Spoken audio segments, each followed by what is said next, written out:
جو مالک ہے وہ کسی قانون اور آئین کا پابند نہیں ہے۔ اسی اللہ جل جلالہ مالک یوم الدین ہے۔ قیامت کے دن وہ قاضی نہیں ہوں گے بلکہ مالک ہوں گے۔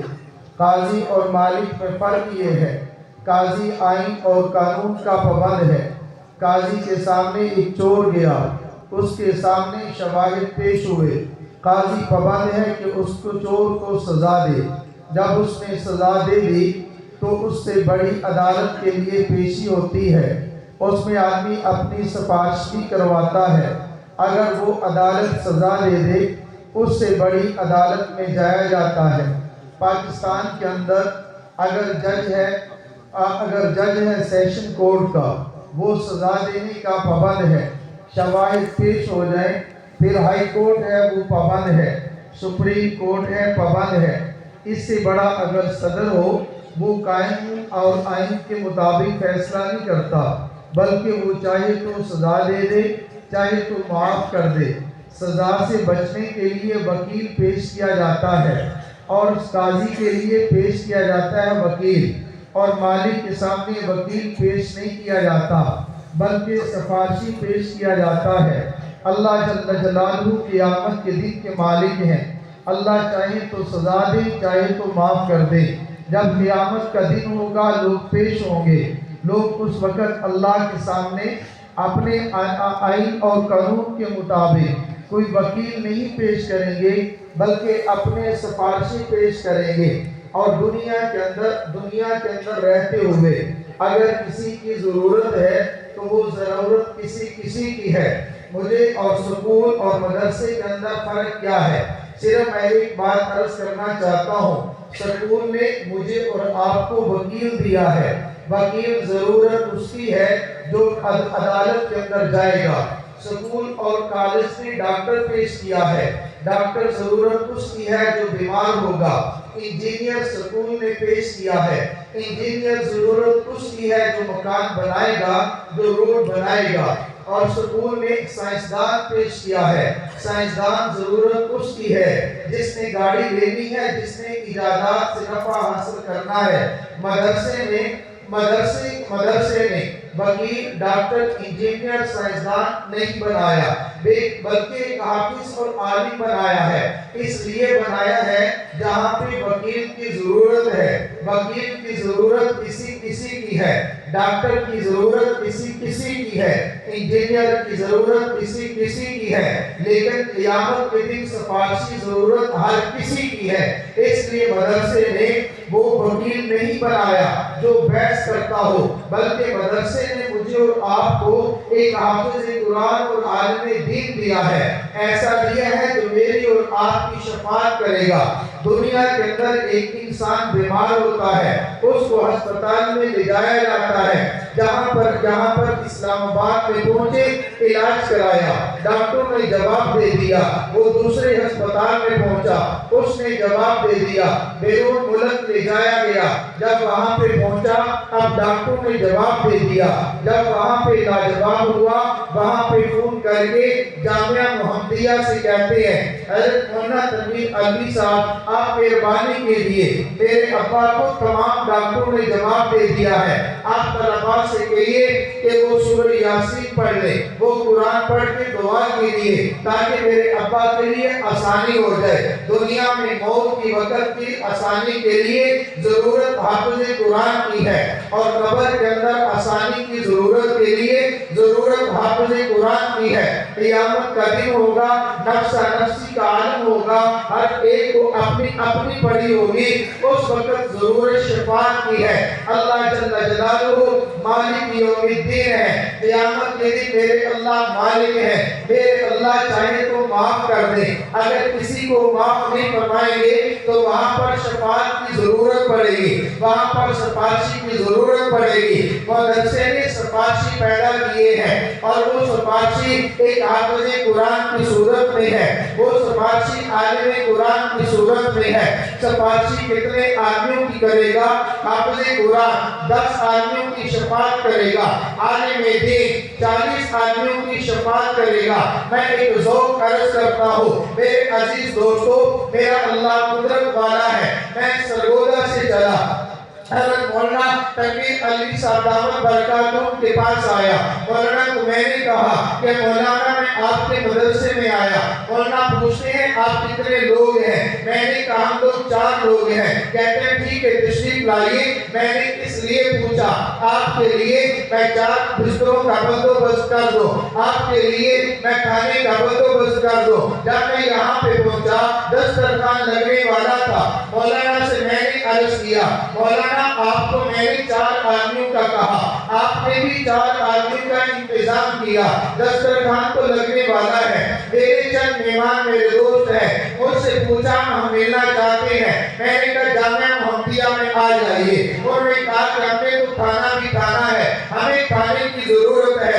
میں نے کہا تشریف لائیے, دسترخوان لگا ہوا. مولانا میں نے آپ سے کہا تو تھا 4 آدمیوں کا کھانا, کیا مجھے میرے دوستوں کو کھانا مل جائے گا؟ مولانا فرماتے ہیں مولانا ایسی کوئی بات نہیں ہے, آپ ہمارے بھائی ہیں, آپ ہمارے مہمان ہیں. آپ کے 4 آدمی نہیں 10 آدمی مزید آ جائے, اگر 20 آدمی مزید آ جائے, دسترخوان کھلا ہے, ہمارے پاس کھانا موجود ہے. آپ جس کی کو کہیں گے ہم اس کو دسترخوان پہ بٹھائیں گے. اشارہ کرنا آپ کا کام ہے, کھانا کھلانا میرا کام ہے. یہ مولانا کے دسترخوان کی وسعت کی بات ہے, مولانا کے وسیع ضرب کی بات ہے. اب میں بات کرتا ہوں اس رب اور مالک کی. میرا اللہ کتنی قدرتوں والا ہے. میرے پیارے محبوب حضرت محمد رسول اللہ صلی اللہ علیہ وسلم نے ارشاد فرمایا, ایک حافظے کو اے اللہ تعالیٰ کے اللہ کے نبی نے یہ ارشاد فرمایا جس کا مفہوم یہ بنتا ہے کل قیامت کے دن اعمال کا حساب کتاب ہو جائے گا. جنت والے جنت میں چلے جائیں گے, جہنم والے جہنم میں چلے جائیں گے. جنت میں جانے والے ایمان والے ہوں گے, اعمال صالحہ والے ہوں گے.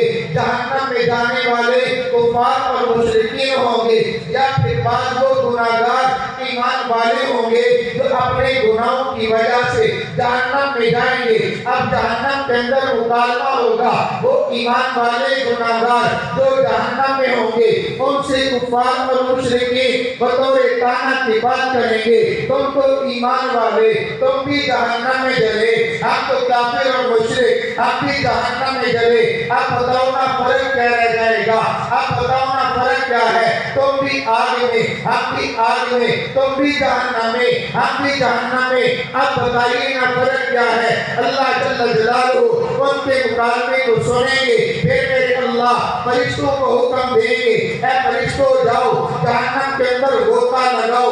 اگر ایسا بھی مل جائے جس کے دل کے اندر ذرا برابر ایمان ہے آپ اس کو نکال لیجئے گا. وہ ان کو نکالیں گے, نارے حیات میں ڈالیں گے, پھر ان کو جنت میں داخل کیا جائے گا.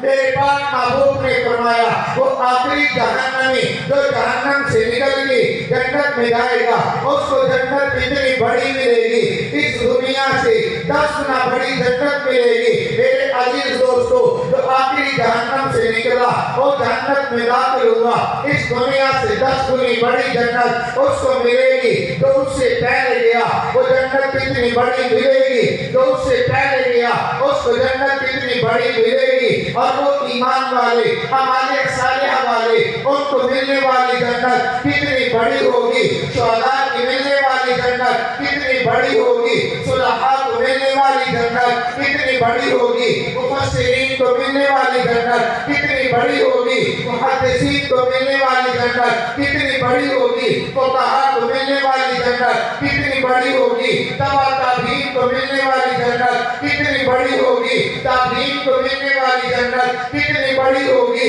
1,24,000 صحابہ ان کو ملنے والی جنت کتنی بڑی ہوگی. اور وہ 313 بدر کے اندر جانے والے ان کو ملنے والی جنت کتنی بڑی ہوگی. 10 مبشرہ ملنے والی جنت کتنی بڑی ہوگی. آل بیت ملنے والی جنت کتنی بڑی ہوگی. بنات اربع ملنے والی جنت کتنی بڑی ہوگی. 10 مبشرہ ملنے والی جنت کتنی بڑی ہوگی. خلفائے راشدین ملنے والی جنت کتنی بڑی ہوگی.